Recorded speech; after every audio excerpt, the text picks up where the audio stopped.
यहाँ पर कोई भी टाइम जोन नहीं है। यहाँ पर हड्डियों को जमा देने वाली ठंड है। यहाँ पर एक भी इंसान यहाँ का स्थायी निवासी नहीं है। यहाँ पर कोई भी सांप, कोई भी रेप्टाइल्स, कोई भी एम्फीबियस जीव नहीं पाए जाते हैं। यहाँ पर ज्यादातर जगह ऐसी है जहाँ पर इंसान तो क्या, पृथ्वी के किसी भी जीव के कोई भी कदम पिछले करोड़ों सालों में नहीं पड़े हैं। आपको अगर यहाँ पर जाना है तो अपना एक दांत निकलवाना पड़ेगा। और यहाँ की कई जगहों पर लाखों सालों से ना तो कोई बर्फ गिरी है और ना ही कोई बारिश हुई है, फिर भी वहाँ पर मोटी बर्फ की परतें हैं। और ये दुनिया की सबसे खतरनाक और सबसे रहस्यमय जगह है, ये है एंटार्क्टिका। एंटार्क्टिका ये पृथ्वी के छोर पर नीचे दक्षिण में बसा एक महाखंड है। यहाँ पर दोस्तों आप जाओगे तो आपको लगेगा कि आप पृथ्वी पर नहीं लेकिन किसी और प्लेनेट पे हो। साउथ पोल यानी दक्षिण ध्रुव इसके बीचों बीच सेंटर में स्थित है। और ये महाखंड अपने 140 लाख वर्ग किलोमीटर के विस्तार के साथ एशिया, अफ्रीका, उत्तर अमेरिका और दक्षिण अमेरिका के बाद दुनिया का 5वां सबसे बड़ा महाखंड है। ये महाखंड यूरोप से 1.5 गुना और हमारे भारत से 4.5 गुना बड़ा है। ये विश्व की सबसे ठंडी, शुष्क और तेज हवाओं वाली जगह है और यहाँ पर हड्डियों को जमा देने वाली ठंड पड़ती है। इतनी ठंड जिसकी आप कल्पना नहीं कर सकते। दोस्तों एंटार्क्टिका का आज तक का सबसे रिकॉर्डेड कम तापमान -89.2 डिग्री सेल्सियस रहा है। ये टेम्परेचर आज तक का पृथ्वी का सबसे कम रिकॉर्डेड टेम्परेचर है और ये रिकॉर्ड 21 जुलाई 1983 में बना था। दोस्तों इतनी ठंडी इस जगह का एक आश्चर्यजनक फैक्ट ये भी है, जिसे जानकर शायद आपको विश्वास ना हो, कि ये पूरा खंड आज से 53 लाख साल पहले बहुत ही गर्म हुआ करता था, जहाँ का तापमान हमेशा 20 डिग्री सेल्सियस से ऊपर ही रहता था और वहाँ पर खजूर के पेड़ भी उगते थे। लेकिन जाहिर सी बात है कि उस समय एंटार्क्टिका खंड का भूभाग पृथ्वी के इतने दक्षिणतम छोर पर नहीं था। पृथ्वी की टेक्टोनिक प्लेट्स के सतत सरकने के कारण आज एंटार्क्टिका महाद्वीप पृथ्वी के दक्षिण छोर पे जाकर खड़ा हुआ है। लाखों सालों से होने वाली इन गतिविधियों के कारण पृथ्वी पर कई द्वीप, महाद्वीप या देश एक दूसरे से अलग हुए हैं या एक दूसरे से जुड़ गए हैं।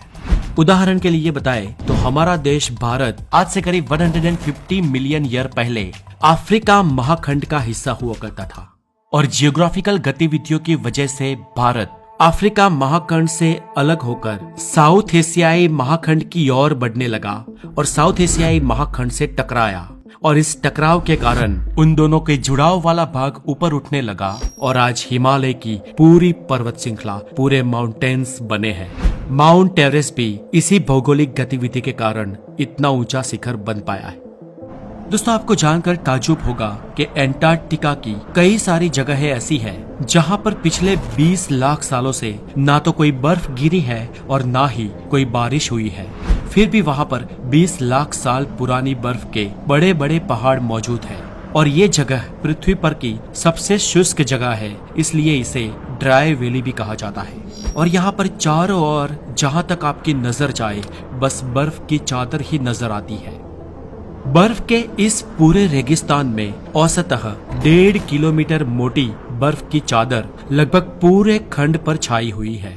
जी हाँ दोस्तों, ये एक मोटी बर्फ की चादर के नीचे ढका एक महाखंड है और यहाँ पर संपूर्ण अर्थ का 90% पानी मौजूद है। जी हाँ दोस्तों, इसका मतलब यह है कि पूरी पृथ्वी का 90% पानी सिर्फ एंटार्क्टिका पर ही बर्फ के रूप में मौजूद है और बाकी का 10% पूरी पृथ्वी पर है, जिनमें नदियाँ, जलाशय, महासागर, बारिश का पानी ये सब मिलाकर आता है। अब सोचो दोस्तों कि यहाँ की अगर सारी बर्फ पिघल जाए तो पृथ्वी का क्या हाल होगा। अब मान लो कि किसी कारणवश ऐसा हो जाता है तो पृथ्वी पर 200 फीट तक सी लेवल बढ़ जाएगा, यानी कि पूरी पृथ्वी मानो पानी का ग्रह बन जाएगी और यूं मान ले कि लगभग पूरी मानव सभ्यता समाप्त हो जाएगी। आज हमारी पूरी दुनिया में कोई भी देश या कोई भी छोटा सा रिमोट एरिया भी ऐसा नहीं है जहां पर मानव बस्ती ना रहती हो, लेकिन एंटार्क्टिका इसमें अपवाद है। इतना बड़ा महाखंड होते हुए भी वहां का कोई स्थानीय निवासी नहीं है। जी हाँ, पृथ्वी पर कोई भी इंसान एंटार्क्टिका का नागरिक नहीं है, किंतु यहाँ पर विविध देशों के रिसर्च स्टेशन हैं, जहाँ पर सालाना करीब 2000 से 5000 लोग आते जाते रहते हैं। एंटार्क्टिका में भारत ने अब तक 3 रिसर्च स्टेशन डाले हैं, जिनमें से 2 एक्टिव है। एंटार्क्टिका में मैकमुर्डो नाम का अमेरिका का एक न्यूक्लियर पावर स्टेशन भी है, जो साल 1962 से यहाँ पर चल रहा है। एंटार्क्टिका में जो लोग यहाँ पर रिसर्च करने के लिए आते हैं, वो लोग यहाँ पर समर में ही, सिर्फ समर में ही 6 महीना रुकते हैं, और यहाँ का समर भी बहुत ही ठंडा होता है, जबकि विंटर में तो किसी भी इंसान के लिए यहाँ पर रह पाना बहुत ही मुश्किल है। यहाँ पर जाने के लिए हर एक इंसान का, हर एक रिसर्चर का मेडिकल चेकअप होता है, जिसमें ये सुनिश्चित किया जाता है कि यहाँ जाने वाले हर एक इंसान की विजडम टीथ निकाल दी है या नहीं। यानी कि एंटार्क्टिका जाने वाले हर एक इंसान का विजडम टीथ निकाल देने के बाद ही उसे एंटार्क्टिका जाने की परमिशन मिलती है। दोस्तों, आपको ये जानकर ताजुब होगा कि इस वीरान जगह पर भी इंसान जन्म ले चुके हैं। एमेलियो प्लामा नाम का एक व्यक्ति दुनिया के इस आखिरी छोर पर जन्म लेने वाला पहला इंसान बना था। एमेलियो का जन्म एंटार्क्टिका में 7 जनवरी 1978 के दिन हुआ था। एमेलियो की माता की बात करें तो वो अर्जेंटीना से थी, और ये अर्जेंटीना द्वारा खुद को एंटार्क्टिका का हिस्सा बताने का एक प्रयास था, और इसलिए अर्जेंटीना ने अपने देश की एक गर्भवती औरत को एंटार्क्टिका भेजा था। दोस्तों, एंटार्क्टिका एक वीरान जगह है और लगभग सभी कंट्री के लोग यहाँ पर जा सकते हैं। ये जगह किसी कंट्री के अंडर में नहीं आती है, यानी कि किसी भी कंट्री की सरकार का इस पर दावा नहीं है। ये खंड ना तो किसी कंट्री के अंतर्गत आज तक हुआ है और ना कभी होगा। ये पूरा खंड एक सार्वजनिक जगह है। यहाँ पर ना तो कोई शहर है, ना तो कोई देश है, ना तो कोई बाउंड्रीज है, और ना ही कोई गवर्नमेंट है।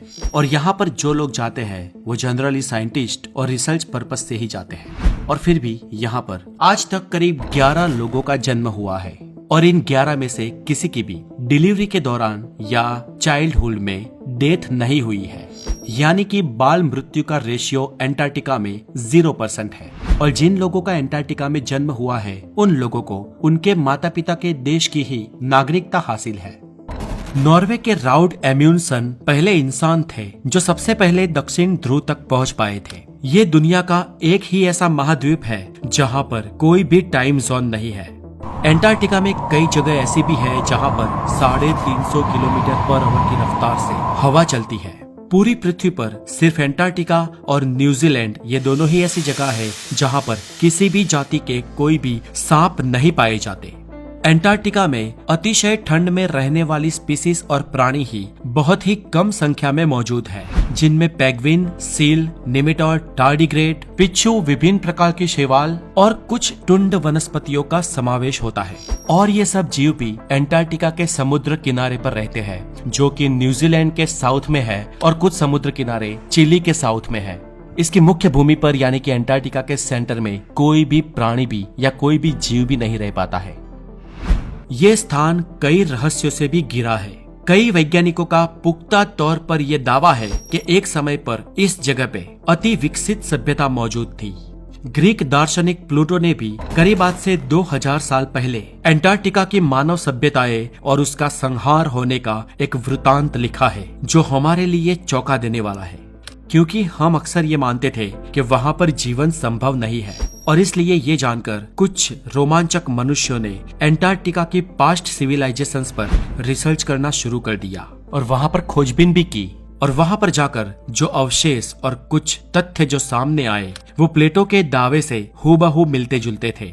इस पर कुछ वैज्ञानिकों का कहना है कि हो सकता है कि सालों पहले हमारे ही पौराणिक सभ्यताओं के कुछ लोग इस जगह पर पहुंचे हो। और ये भी हो सकता है कि पिछले कई सालों से रिसर्च सेंटर्स को चलाने वाले कई लोग इन अवशेषों को दिखाकर कोई भ्रम पैदा करना चाहते हो। सच आखिर कुछ भी हो, लेकिन आज तक इस पर रिसर्च हो रहे हैं। और इन सबसे महत्वपूर्ण नेचुरल एलिमेंट्स की खोज, न्यूक्लियर स्टेशन और कई साइंटिफिक रिसर्च आज एंटार्क्टिका में जोरों शोरों से चल रहे हैं। और आने वाले समय में भी एंटार्क्टिका पर रिसर्च होते रहेंगे।